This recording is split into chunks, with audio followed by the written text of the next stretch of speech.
everybody, and welcome back to World Wildlife Journeys with Russell Gammon. Today I'm joined in the studio figuratively by a very good friend of mine and my business partner in Victoria Falls. His name is Chris Worden, and Chris has recently started his own bespoke agency where he does something that we call FIT, which is independent travelers who want to plan their own safari from scratch. You come to Chris, somebody like Chris, who's a specialist with a specific set of ideas and a wish list that you want to see this, that, and the next thing. And he and his team have the magic to make that whole thing happen. So unlike World Wildlife Journeys, where we're kind of doing set departures and we're looking at group safaris and you can come along as two people and sign up and come on that journey, Chris is a very much more specialized tour operator. And he's here today to basically talk us through that sales process. If you want to plan your own safari, what are the sort of questions that you're going to get asked, and why are they important? And he's just going to walk us through the whole process of what he does behind the scenes to make these absolutely magical packages that he and his wife Liz build for us there in Victoria Falls. So Chris, welcome. Thanks for joining us today. Thanks, Russell. Great to chat to you, and hopefully I can help everybody. Yeah, no, I'm sure. Now, I didn't give you much of Chris's background, but Chris is used to be in the park service in Zimbabwe. He is, like myself, a professional guide. He was one of my mentors when I was training, and he's since segued into this specialized process of planning safaris, but he still occasionally, if you twist his arm, you can still get him to come out on safari with you occasionally, especially if you're going to a place that has some interesting bird watching, because he's a fanatic birder. I think that's fair to say. Yeah, that's correct. And then of course my passion is talking about the life of David Livingstone, right here where he first came to the Victoria Falls in 1855. Yeah, and that's another thing you should know about Chris. He's got the most incredible collection of books about the Victorian explorers, which I always envy when I go up and visit them. So have you made any new additions to your collection recently that I should be envious of? Unfortunately, Russell, with a year of unemployment due to the COVID and not earning any income, I sit and look at all the books on my computer and say, but my wife says, no, you are not buying that book. It's like in my computer, I've got one little window open, which is Amazon. And then there's like this little wish list of shopping things of like new pair of binoculars and this camera lens. And I'm just like, one day. Well, fortunately, Liz's a relative of Liz's came up from Cape Town over Christmas and bought 8 books that were waiting for me in Cape Town that I purchased a year ago. Oh, wow. So it was like a Christmas present to me. That's fantastic. So Chris, planning a bespoke safari. Somebody comes through your door and says, hey, Chris, I want to go to Africa. I mean, this is a tall order. We're talking about a continent that is 24% of the Earth's surface. So I think the first thing that we need to really talk to people about is the scale of the continent and the fact that you can't really do Africa. You know, you need to kind of be somewhat focused about which region you want to visit and which experience you're particularly interested in. Is that fair to say? That's very, very fair to say. And you know what? It's such a complex thing because first thing I ask is, when do you want to travel? Interesting. Where do you want to travel? Well, of course, I don't know where yet. But then it's quite interesting finding out where are they from. Okay. For example, the British love Zambia for some reason, and they love Kenya. Mm-hmm. Americans, when I say people from the United States, are happy to go anywhere. Canadians love Botswana. So it's quite interesting sorting out those demographics first. But the first thing I ask is, when do you want to travel and for how long? Okay. I don't even ask about budgets in the beginning, but most people want to come for 2 weeks. And so and if they flex, when you carry on, sorry. When you start talking to them about when, this obviously brings up the subject of the seasons, and seasonality is a big thing where safaris are concerned. In Southern Africa, we get typically what we call a rainy season, which is a period of about 2 to 3 months, sort of November to February, where we're getting rains. And then as you go north in Africa, that seasonality changes, and that same belt of rain comes down through East Africa and then goes back up. So the Zambians and the Tanzanians and the Kenyans have 2 rains, a short rains and a long rains. And depending on which country you're visiting, you're sort of trying to work around that. Now, being on safari during the rain, I don't know about you, but we haven't spoken about this, but I always say to people, it's one of my favorite times to be on safari. And part of that, I think, is just that there's nobody else in the parks, so you kind of have the place to yourself.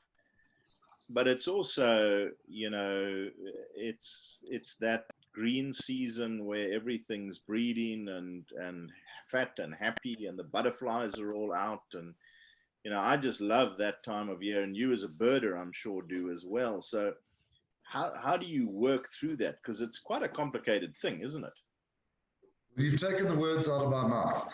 My favorite time of the year here in Victoria Falls in Southern Africa is during our rainy season, which is from November to March. And 2 reasons: the parks are empty, and price. If you do a safari in Botswana in December, January, it is going to be half the price of doing it in the peak season from July to October. And where my expertise comes in is choosing the right camps, because I know the camps and I know the guides. My stepson Sean went to Ngweshla in Wangi National Park 3 weeks ago, in the pouring rain. They spent 5 nights there. They witnessed a lion kill, pride of lions killing a kudu from start to finish.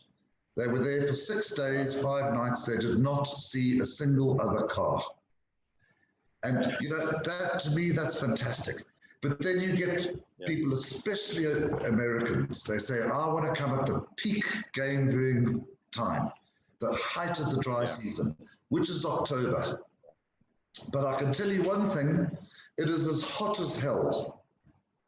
The animals are stressed. You are going to see a lot more animals concentrated about the waterholes.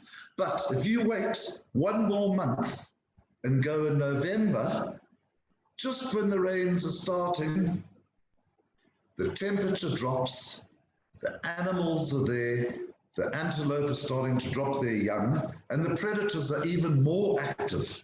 Yeah. So what I tend to bully my customers and say, listen, trust me and listen to me. If you are flexible about when you want to travel, then I will recommend you go in November or December. Yeah. Or another great month is May. I call it the champagne month. Beautiful, crisp blue skies, wonderful autumnal colors in the bush. The animals are fit and fat, but the rains have stopped. So the concentrations are getting bigger. May into June. In this part of the world, July, August, not my favorite months. Get these overcast, wintry skies. The wind blows like hell. And what do animals do when the wind's blowing? They hide. So, I'm obviously talking more about Southern Africa because that is my area of expertise. But it's interesting. It's interesting because as I'm listening to you, what it's highlighting to me is that there's good and bad in every season. There's like, it's like things that you will only see in the rains, but it's a trade-off. And I think for a first-time visitor to Africa, one of the things that they perhaps don't appreciate, because if you go, you know, into a national park in the Americas, you know, if you see a handful of animals, you know, you get quite excited. You and I have both had this experience as guides where you kind of drive into a herd of 800 buffalo and turn off the engine and they're just all around you. And it blows people's minds. The volume of wildlife that we have in Africa is really significant compared to what you will see almost anywhere else in the world. So this notion of, you know, I want to see lots of animals, the truth is just about any time of the year that you come, you're going to see lots of animals. That is absolutely correct, Russell, because that is where you've got to know where to send the people. Mm-hmm. Let's take Wangi National Park, for example. Wangi National Park is just under 16,000 square kilometers, 9,000 square miles. Right, my favorite camp in Wangi is a little camp called Decker Camp, which is right up in the northwestern corner against the Botswana border. Mm-hmm. If you go to Decker Camp in May, you're not going to see a thing. If you go to Decker Camp from September through to December, you can sit at that camp and see over 100 road. You will see 1,500 buffalo. But it is so seasonal. Mm. So what I do, if somebody wants to go to Wangi National Park in May, March to May, I will send them to the extreme southeastern corner of the park to a place called Ngamo Flats. Yeah. And there's a number of wonderful camps, 3 of them operated by Wilderness Safaris, 2 of them operated by Mvelo, because there's a seasonal migration. All the wildebeest and zebra move down there. So depending on the time of the year the client is traveling, I will choose the camp. And I only choose camps where I know the guides. Yeah, yeah. Yeah, because that's a huge part of the success of people's safaris is going to a place that has good guides. And it's integral. You'll have these camps and companies that have amazing marketing potential. They do blogs, they do this on Twitter and that. And I mean, I'm actually not very good when it comes to social media. Yeah. And you might get a pretty little girl sitting behind her desk in an English travel agency or an American travel agency that'll say, I'm going to send my clients to that camp because they've done an amazing video. Yeah.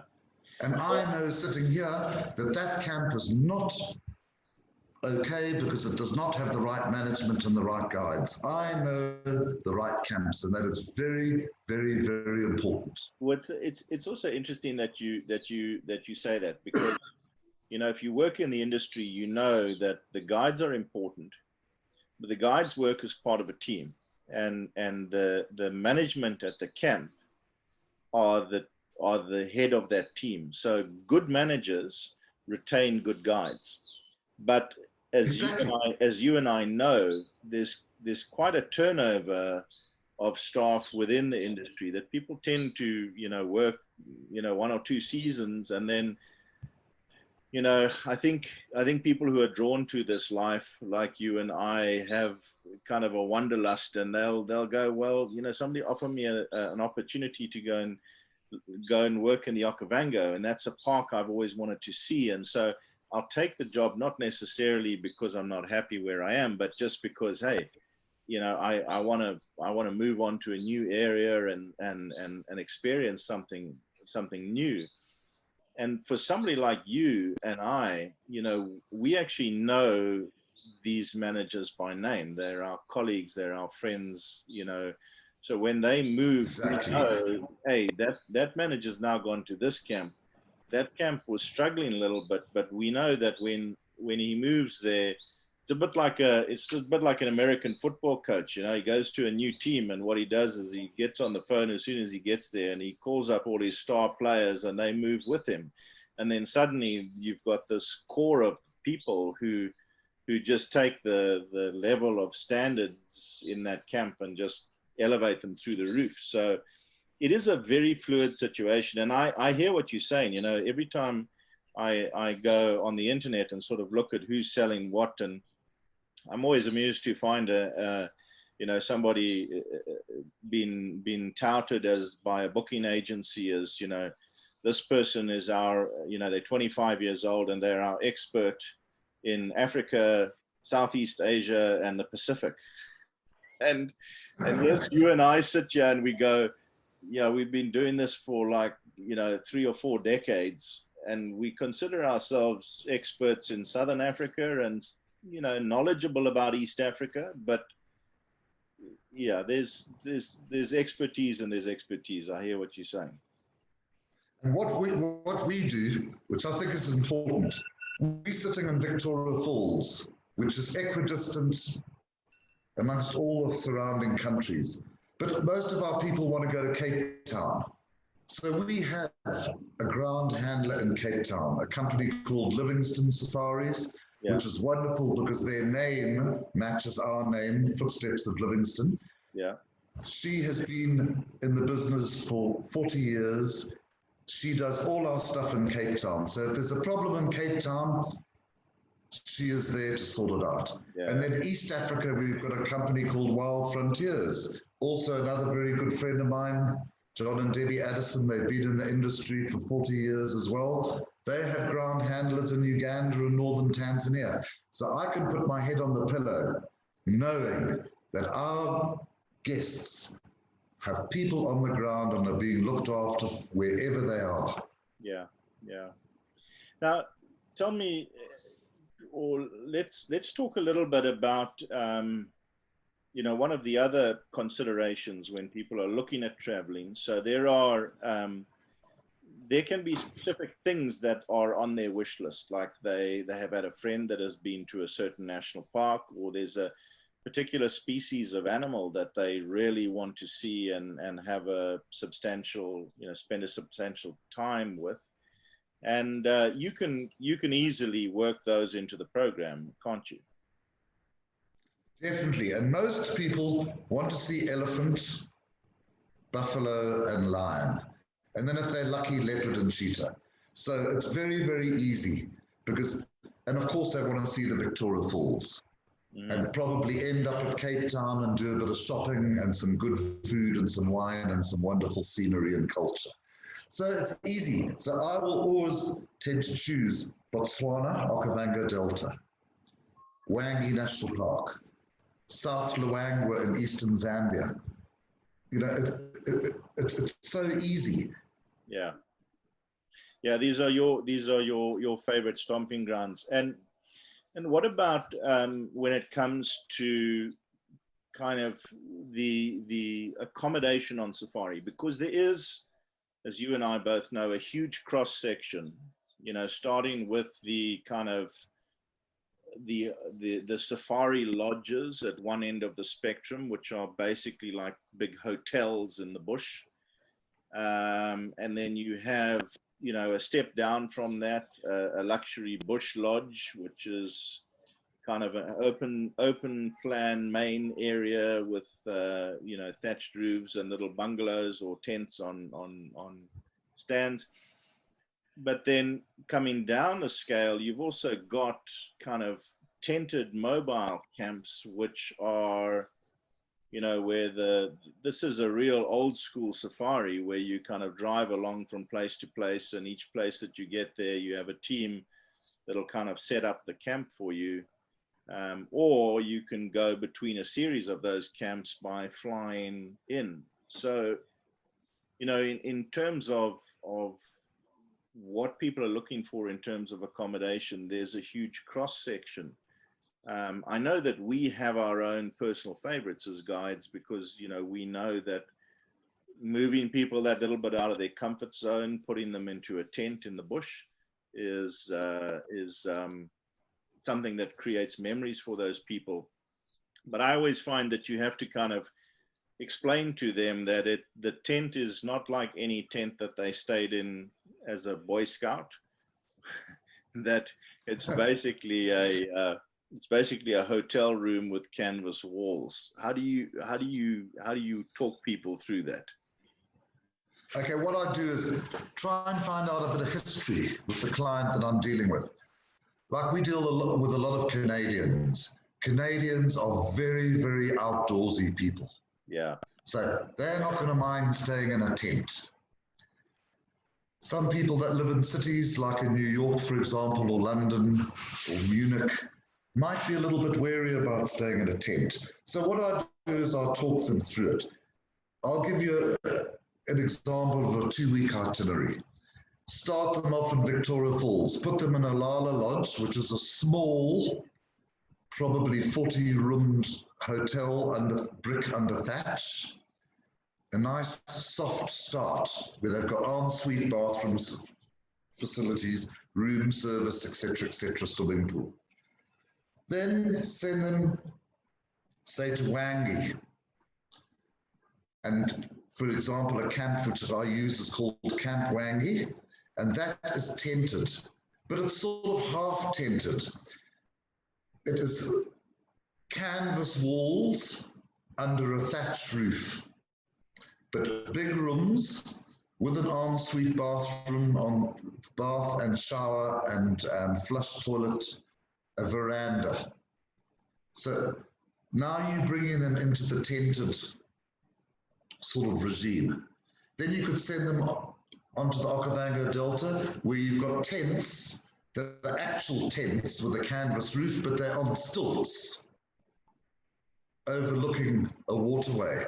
So people have an element of safety because they're raised up above the ground. And then if you find somebody that's really adventurous, that want to go and camp out in the bush, then we can put them on a mobile safari, where you will stay in a tent that is smaller. It still has an ensuite bathroom, but it's a different bathroom. It still has a flush toilet, but your shower is what we call a bucket shower. And that doesn't mean to say that you're standing over a bucket and you've got to splash yourself. What it is it's a canvas bucket with a shower rose and tap underneath it, attached to it. And what happens is you order your shower. You would say, I'd like to have a shower, please. And 5 minutes later, hot water is poured into the bucket. It's winched up at the correct height pertaining to the person that is going to be under the shower. There's nothing worse than it being hoisted up 8 foot and the person is 5'3" and can't reach the tap. But they can still have a wonderful shower. And people love that. It's something so different. Yeah, yeah. And as somebody who's 6'2", I would beg to differ with you. There is one thing that's worse than it being too high, and that's it being too low. Because I spend my life on my flipping knees trying to get under the shower because it hasn't been hoisted up high enough. And I happen to be 6'2" nearly. I'll tell you an interesting experience, and this is way back in about 1988. I had 2 couples that had booked a private safari with me on a houseboat on Lake Kariba. Now, a houseboat is a pontoon boat that has bedrooms that are en suite, and you moor in little inlets and go on walking safaris and game drives and that. Anyway, the day before, unfortunately, there was a problem with the houseboat, and the lake captain had impounded it for safety reasons. It was Easter, every other houseboat on the lake had been booked, so I decided to put these 2 couples into my tented camp, which was a mobile tented camp, and it was set up in the same Matusadana National Park where we were going to moor the houseboat. But this tented camp was 3 tents with 1 shared toilet and 2 shared bucket showers. So you had to walk out the tent through the bush to go to the toilet and to go to the bucket shower. Well, they arrived at this camp and they just freaked. I had to stand with my rifle and guard them all night. They drank a whole case of beer. And the next morning I had to take them back to Kariba, where they got on a plane And the only place I could get them into was a game farm outside Harare called Landela Lodge. So there is a prime example of vetting the person to see what type of accommodation is suitable for them. That was so funny. It's a tough, And you know that, it's a tough lesson that we all had to learn. and they wrote a letter to me and they said, thank you so much for being so accommodating, and we are so sorry, but we were absolutely petrified. Mm.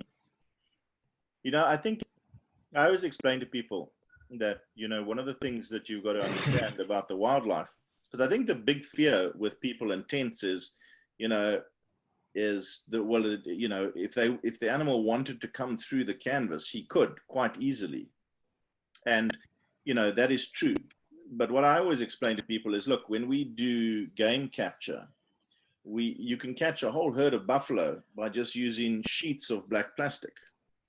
You know, Yes. because if there's nothing in their world that if they can't see through something like a tree, it's solid.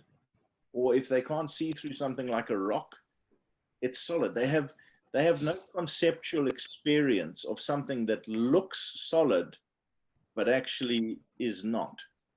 So the fact that if the canvas is solid and they can't see through it, they just assume that it's a rock. It would never even occur to them to try and, you know, as it would not occur to us to try and climb through a rock. It's inconceivable to them. So you can sit on the other side of the thinnest piece of canvas. You know that it's not an impenetrable barrier, but as far as the animals are concerned, it is. You know, You're quite correct, because you're quite correct. Let's take, for example, you've got a game viewing vehicle with your guide and your tracker and 4 guests in the back, and you find a pride of lions. You can drive right up to that pride of lions, and as long as your guests are sitting still and everybody's quiet, you can approach those lions very closely. Get out of that vehicle, because the lions look at that vehicle as a box. Get out of that vehicle. Now they see something that is separated from that box, and they could either run away or charge. It's the same when you're approaching lions on foot. You can't get close to them because they're looking at you each as an individual. But in a vehicle or a boat, you're in a box, same as being in a tent. And there's nothing better than sleeping in the bush under canvas. Yeah, no, I would agree with you. You know, I've even had that experience with a mosquito net.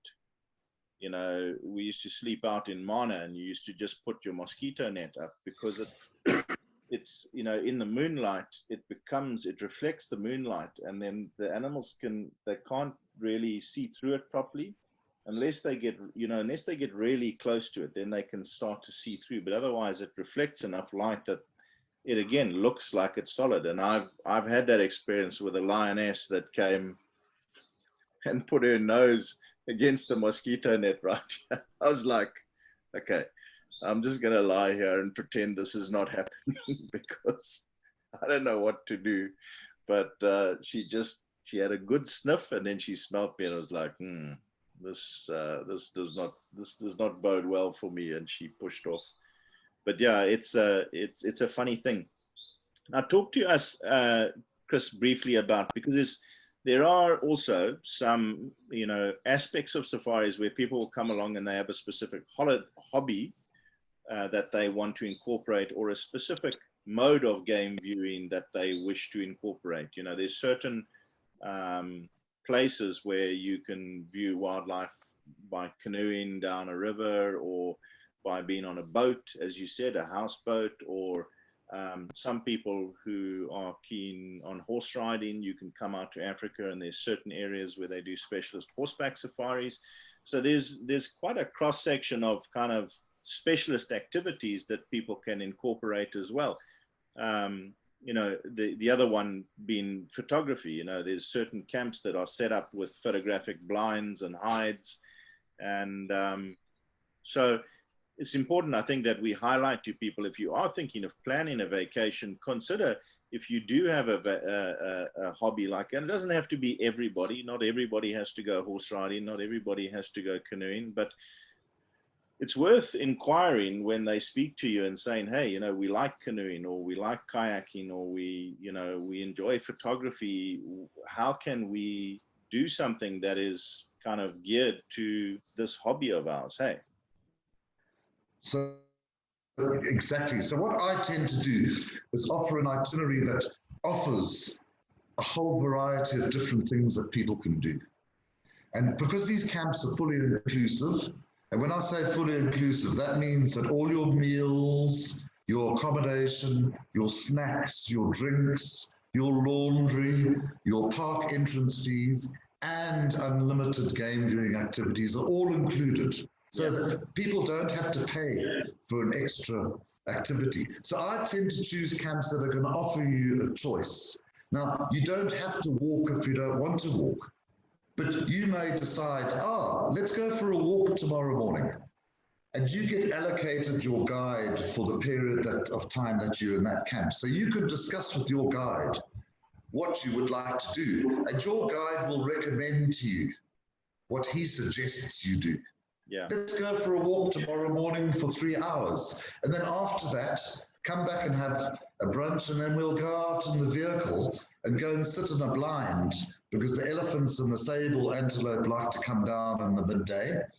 And then this afternoon, I suggest we go on a game viewing drive down to the river, and then we can get in a boat or dug out canoe and go for a paddle into the sunset onto an island where there'll be some sundowners set out, and then come back for a night drive and ready for dinner. So there's a whole variety of things. Yeah. But then you do get people that specifically want to request. I had one English guest who wanted to do walking only. So I sent him to the South Luangwa, and he spent 2 weeks on a total walking safari. So it's essential to ask people what their interests are. Yeah. We send people on horse riding safaris, and they'll spend their whole 10 days on the back of a horse. Yeah. But the general people, which is the vast majority of the people that we deal with, don't really know what they want to do. So I will always choose a good mix and match where they've got some choices. Yeah. And they just come back and they just rave. Yeah. And that's why we're getting so many repeats and referrals, because they just want to come back. Yeah.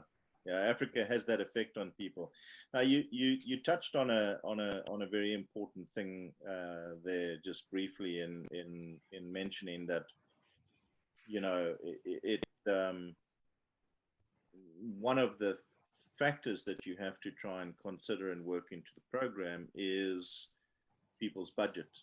And I think you touched on something that's really important, because a lot of people don't realize that safari, unlike a regular vacation, typically is an all-inclusive affair. Because when you're in a safari camp, you know, if you're going to Rome and you book a hotel in Rome, well, there's 50 different restaurants, you know, within walking distance that you can go and eat at. So why would they book you on a full board rate? You don't want to eat in the hotel 3 nights running. But in the case of a safari camp, that's the only thing for miles around. So it does tend to be an all-inclusive package. So, you know, it's a full board rate, all of your meals taken care of. Many of the safari camps, they'll also include your drinks. Many of them also include laundry. As you say, all the park fees are included. So when you build one of these safaris, your tendency, and I think ours as well, is to build it as an all-in package, so that people basically, when they arrive here, they're going to have to reach into their pocket for some curios and maybe some drinks at the main hotel at the beginning or the end of the safari. But most of everything else is actually built into that price. And it's something that I always think people are unaware of, because there's a lot of companies marketing budget safaris where what they're doing is the exact opposite. They're stripping out all of that stuff. So you're buying a bargain rate safari, but actually by the time you've finished paying for your, this meal at the hotel and these drinks and this transfer and that, it actually ends up being the same price as a safari that they would buy from you or me. And I think that's an important facet to mention. And that brings us on to the subject of budget, because as I always explain to people, giving your safari planner some idea of, a ballpark figure of what you are expecting to pay for that safari gives them a very good frame of reference to say, okay, these properties are out of the question, because there is a huge cross section of different properties in the same areas, and they're all targeting different price points. Just like, you go into a city and there's hotels for $50 a night, and there's hotels for $5,000 a night, and it just depends what you are used to, the sort of what you're expecting. And I always say to people, for me to actually give you pertinent advice about which is your best option, I really need some idea of kind of what is the ballpark that you're looking at. What kind of money are you looking at spending? I don't know. It's always a difficult question to ask people, but I've learned over the years it's too easy to start. You can build a magnificent 14-day safari for somebody, and it takes an absolute monumental amount of work to pull all of that together. And then you present it to them, and you kind of, you're way out of their budget, and you've started building in the clouds. I don't know what your experience with that is, how you tackle that. Okay, what I tend to do is, let's take, for example, the Okavango Delta. There are some camps that are $2,500 a night per person. There are some camps that are $400 a night per person. I will send an itinerary to my client with something mid-range. And I'll say, these are the camps that I suggest you go to, based on the experience that I've been there to these camps myself with my wife on a number of occasions. Have a look at this itinerary, have a look at the cost, and tell me what you think. And most people say, this is just what we were thinking of. Some of them say it's too high, and then I will offer them camps as a substitute to bring the price down, or suggest to them the Okavango Delta is not the place for you at this time of year that you want to travel during the high season. Yeah. Why don't you come to the Upper Zambezi and Wangi instead, where it'll fit in with your budget, and then come back and see the Okavango Delta in the green season, where the price is less than half, and you're going to see just as many predators as you'd see in the dry season.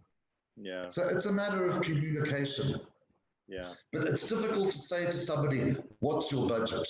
Because somebody might say, well, hey, it's $2,000. See if they can try and get a cheap deal. Not understanding that it's fully inclusive. Then I just say,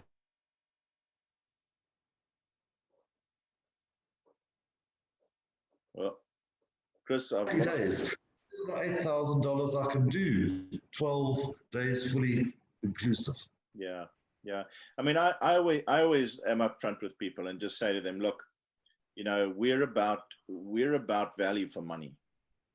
So whatever your budget is, we are going to, I am not a huge, truthfully, I'm not a huge fan of those very expensive properties. I mean, what they're selling you is a room on safari that is the size of a small house, and you're going to spend how much time in that room? It's, to me, that's a complete waste of money. I mean, you're spending all of this money to rent this huge villa, and you're going to be out on safari for 12 of the hours that you're renting it. You know, to me, that's not a sensible. But you know, the things that we don't compromise on are location. You know, good location, Yes. like a good time of year to travel, and putting and making sure you have an excellent guide. You know, because those, in our experience, are the key to, you know, to making the most of your experience. You know. Those 3 points sum up this whole discussion. I agree with you entirely. And I mean, for Botswana, I use a company in Botswana that will, the company policy is 4 people per vehicle. I mean, that is a fantastic thing. Yeah, yeah, that is, and that is exactly what I was saying. That is quality. That is value for money. You know, good And location. and their camps are very reasonably priced, and their food is fantastic. So, and their guides are good. So there you've got a win-win situation. Why send somebody to one of these fancy camps where it's 3 times the price? In 30 years of selling safaris, I've never sold one bed night to those expensive camps, and I never will, because it's just against my grain. Yeah, yeah, and it's and the thing about it is, you know, I always remember that old cartoon, you know, where there's a guy who's camping out, and another vehicle pulls up next to him, and the guy starts unpacking, and you know, he's got the satellite dish and the generator and all of that, and the caption was the difference between leaving it all behind and taking it all with you. And you know, the whole idea behind camping is it's a minimalist experience. It's getting rid of those trappings, you know, and of course, you know, you know, so if you're on an open game drive vehicle in the early morning when you go out in wintertime, it's going to be chilly. You know, you're gonna need to dress up warm. You're gonna be cold. You're gonna be, you know, as you said, middle of the day, you're gonna be hot. It's gonna be a bit dusty. You're gonna get a bit dirty. But you know, these are the experiences that create the memories. Is that you have been moved that little bit out of your comfort zone, and maybe that elephant is a little bit closer than you would like, and you know, maybe those noises coming through the canvas walls are, you know, are unknown, and you're not quite sure who's out there, and but this is the whole package that comes together to, as you say, to create those very powerful memories for people. Quite agree with you. Quite agree with you. Chris, it's been an absolute pleasure to catch up with you, my friend. Thank you for taking the time to share with us your pearls of wisdom. And I hope that we will get to see one another face to face in the near future. But thanks very much for taking the time. Thank you so much, Russell, and hope your safari comes off in July, and we'll see you here for a beer. Absolutely. So, folks, that's it for this week's interview with Chris Worden. As I said, below in the show notes, there'll be a link to his new company, and we look forward to chatting to you again next week.